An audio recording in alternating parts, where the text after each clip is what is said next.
देखिए, एक तरफ तो एनडीए है जिसमें मिशन और विशन है। इसीलिए प्रथम चरण के नामांकन से पहले ही सभी पार्टी कौन सी सीट पर लड़ेगी, कितनी सीट पर लड़ेगी, उनके प्रत्याशियों की सूची, सब कुछ तय हो गया। और दूसरी तरफ महागठबंधन नहीं, महागाठबंधन है। और ऐसा महागाठबंधन है कि मिशन विशन छोड़ो, केवल कंफ्यूजन, डिवीजन और अपना अपना एम्बिशन और पोजीशन की लड़ाई है। पहले हमने देखा कांग्रेस बनाम आरजेडी, कांग्रेस बनाम कांग्रेस, तारिक अनवर जी के ट्वीट। अब तो जेएमएम ने 3 तलाक दे दिया है महागठबंधन को और कह रहे कि हम अकेले लड़ेंगे। वीआईपी पार्टी का भी रुख हमने देखा है, वो भी नाराज चल रहे हैं। तेजस्वी जी के चेहरे पर वो एकमत नहीं हो पा रहे। तो एनडीए एकजुट और महागठबंधन टूट फूट, यही दिखाई दे रहा है, क्योंकि इनके पास मिशन विशन नहीं, ये केवल अपने करप्शन, कमीशन, एम्बिशन के चलते एक हुए हैं।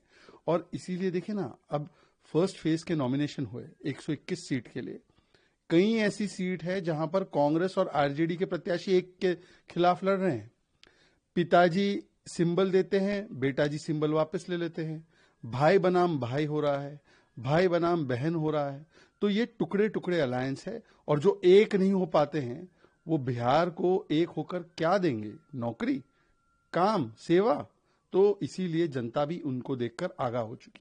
देखिए, अंकल सैम जो कि एक सीरियल ऑफेंडर है, जिन्होंने भारतवासियों के खिलाफ नस्लभेदी टिप्पणियां की है, जो पाकिस्तान को क्लीन चिट देते हैं पुलवामा पर, जो बार बार घुसपैठियों की पैरवी करते हैं, आज उन्होंने राहुल गांधी, क्योंकि राहुल गांधी के मेंटोर भी है, राहुल गांधी के अंकल भी है, राहुल गांधी से प्रेरणा लेते हुए भारत के खिलाफ फिर से बदनामी करने वाले स्वर बोले हैं।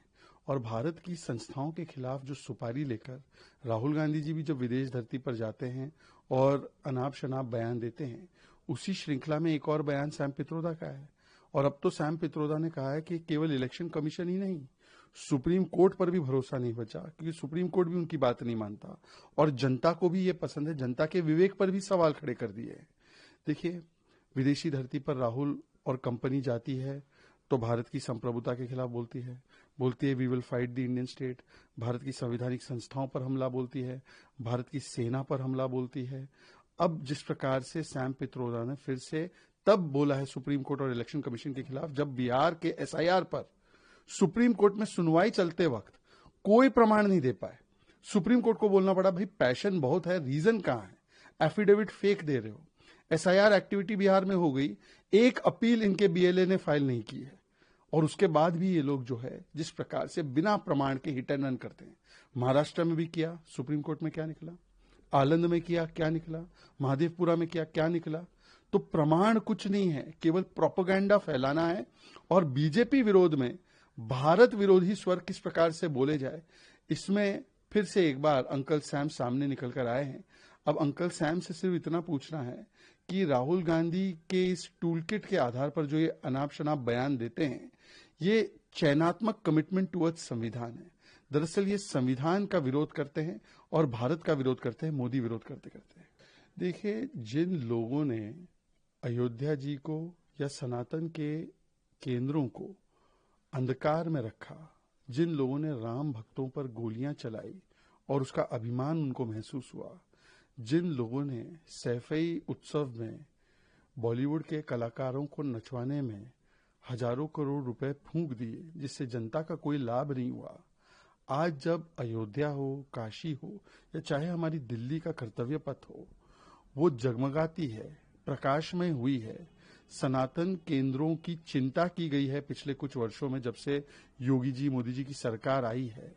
आज हम देखते हैं कि जो छोटे छोटे हमारे उद्योग है या छोटे छोटे हमारे कुंभार और इस व्यवसाय से जुड़े लोग हैं, उनसे दिए मोमबत्तियां खरीद कर प्रकाशमय किया जाता है शहरों को। अयोध्या एकदम दुल्हन की तरह सजती है, तो उनको भी रोजगार का मौका, अवसर मिलता है। तो आज जो सनातन विरोधी इकोसिस्टम है, जो हिंदुत्व और हिंदुओं को गाली देने से ऊपर नहीं उठता, जो कहता है मठाधीश माफिया है, हिंदू टेरर है, वो आज फिर से इसका विरोध कर रहा है। किसका विरोध कर रहे हैं? क्या आप एक छोटे जो हमारे उद्योग चलाने वाले लोग, जो इस दिए को बेचकर थोड़ा पैसा कमाते हैं ताकि उनके घर में दिवाली मनाई जा सके, आप उसके विरोध में हैं? और जो लोग हिंदू टेरर, राम जी के अस्तित्व पर सवाल, राम मंदिर प्राण प्रतिष्ठा को नाच गाना कहना, राम जी के अस्तित्व को ही नकार देना, सनातन को बीमारी कहना, वो कहते हैं क्रिसमस से सीखिए, विदेशी लाइट लगाइए। तो मुझे लगता है कि इसी से मानसिकता समझ में आती है। ये सनातन विरोधी और गरीब विरोधी मानसिकता, अखिलेश यादव जी की एंटाइटल्ड मानसिकता फिर से झलक रही है। कांग्रेस की जो असहिष्णुता की मानसिकता है, इनटॉलरेंट माइंडसेट है, उसका एक और प्रमाण सामने निकल कर आया। जिस कांग्रेस के लिए एसडीपीआई के साथ गठबंधन करना ठीक है, पीएफआई के केसेस विड्रॉ करना ठीक है, एनआईए द्वारा जो चिन्हित आतंकवादी है उनकी पैरवी करना ठीक है, अफजल याकूब के लिए आंसू टपकाना, बाटला हाउस एनकाउंटर के आतंकियों के लिए आंसू टपकाना ठीक है, वो राष्ट्रवादी संगठन आरएसएस के खिलाफ किस प्रकार से जहर बोती है और पिछले 100 वर्षों से यही करती आ रही है। पहली बार थोड़ी प्रतिबंध लगाया आरएसएस पे, इससे पहले भी प्रतिबंध लगाया, तो कोर्ट ने उसको रिजेक्ट किया। अब कहते हैं कि कोई ऑफिसर अगर आरएसएस के कार्यक्रम में शामिल होगा तो उसको सस्पेंड किया जाएगा, जबकि ऐसा अवैध अकॉन्स्टिट्यूशनल ऑर्डर जो 1960s में इंदिरा जी की सरकार ने निकाला था, उसको रद्द किया है। और मध्य प्रदेश हाईकोर्ट ने बोला है कि आरएसएस सबसे बड़ी दुनिया में स्वयंसेवी संगठन है, इंटरनेशनली रेप्यूटेड वॉलंटरी ऑर्गेनाइजेशन है, पॉलिटिकल नहीं एपॉलिटिकल है, तो इसमें जुड़ने से कोई समस्या नहीं है। तो ये तो अपने आप को कोर्ट के ऊपर भी समझते हैं। और जहां तक आंबेडकर विरोध की बात है, तो सिद्धरमैया जी जरा अपना इतिहास पढ़ कर आया करें। इतिहास में दर्ज है कि आंबेडकर जी को एक नहीं 2 बार कांग्रेस ने चुनाव हराए, और आंबेडकर जी के चुनाव के एजेंट जो थे वो दत्तापंत ठेंगाड़ी जी थे। और दत्तापंत ठेंगाड़ी जी जो थे वो किससे जुड़े हुए, किस संस्था से जुड़े हुए थे, जाकर पढ़ लीजिए।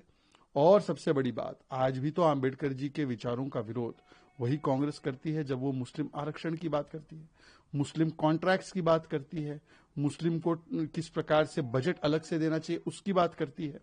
तो कांग्रेस पार्टी सबसे बड़ी आंबेडकर विरोधी पार्टी है। और कांग्रेस की जो असहिष्णुता वाली मानसिकता है वो फिर से दिखाई दे रही है कि पीएफआई के खिलाफ कोई फतवा नहीं जारी करेंगे, पर आरएसएस और राष्ट्रवादी संगठनों को लगातार टारगेट करेंगे।